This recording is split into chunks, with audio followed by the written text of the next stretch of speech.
Hi hello नमस्कार, कसे आहात सगळे. मी सावरी माझ्या ब्लॉगमध्ये तुमच्या सर्वांचं खूप खूप स्वागत आहे. आज मी खूप दिवसांनी नॉनव्हेजची रेसिपी घेऊन आली आहे तुमच्यासाठी. ते म्हणजे फिश फ्राय आणि फिशचं कालवण, ते म्हणजे चिलापीचं. त्याच्या आधी ना चिलापीला हे मिठाच्या पाण्यामध्ये स्वच्छ धुवून घ्यायचं. त्याच्यानंतर त्याच्यामध्ये ना हे फ्रायसाठी मी तयार करत होते, त्यामुळे त्याच्यामध्ये हळदी, मीठ, गोडा मसाला, धना मसाला हे चांगलं मिक्स करून त्याच्यानंतर मी तेलामध्ये फ्राय केलं होतं. तिखट मसाला पण टाकला होता मी त्याच्यामध्ये. आणि त्याच्यानंतर आहे ना जे मी हे बनवलं होतं, काय बोलतात त्याला, कालवण बनवलं होतं. त्याच्यासाठी थोडंसं मासे हे मी साईडला ठेवले होते. आणि आहे ना मी फ्रायसाठी आहे ना एवढे सगळे मासे घेतले होते, जे चपटे चपटे अशा आकाराचे होते.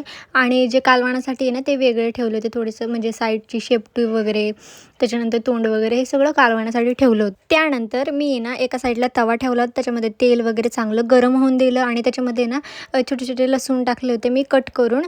त्यांनी ना खूप छान असं टेस्टी लागतं ते.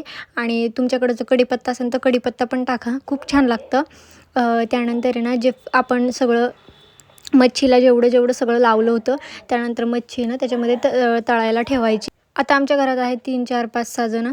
त्यांच्यासाठी एवढी मच्छी करायची होती. आणि माझी आजी पण ॲडमिट आहे, तिला पण द्यायचं होतं थोडीशी मच्छी वेगळं काहीतरी चवेसाठी. तर मग एवढी आम्ही मच्छी ना सगळी फ्राय केली. आणि ना पप्पा मला मदत करत होते, कारण की मम्मी खूप आजारी आहे त्याच्यामुळं.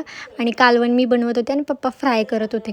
त्याच्यानंतर आहे ना जी साईडची मच्छी आहे जी ती पूर्ण आहे ना पहिल्यांदा कालवणासाठी पहिली तेलामध्ये चांगली परतवून वगैरे घ्यायची, ज्यामुळे ती चांगली शिजते.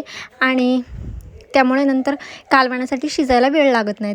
चांगली परतून वगैरे घेतल्यानंतर ती पहिल्यांदा साईडला ठेवायची. आणि त्याच तेलामध्ये चांगला मसाला हा परतून घ्यायचा. आता त्याच्यामध्ये ना मी कांदा, टमॅटो, कोथिंबीर, लसूण, आलं, म्हणजे जे आपण चिकनचा मसाला जसा बनवतो ना तशीच ही प्युरी मी सगळी बनवली होती. आणि त्यामध्ये नंतर हळद, तिखट मसाला, त्याच्यानंतर गोडा मसाला, धना मसाला, हे सगळे मसाले ना ह्याच्यामध्ये टाकले होते. आणि मीठ पण टाकलं होतं. आणि हे जे मसाले ना हे सगळे अंबारीचे मसाले मम्मी यूज करते, त्यामुळे टेस्ट खूप छान लागते. आणि जे आपण फ्राय केलेले मसाले होते ना आता तेलामध्ये, तेच त्याच्यामध्ये टाकायचे.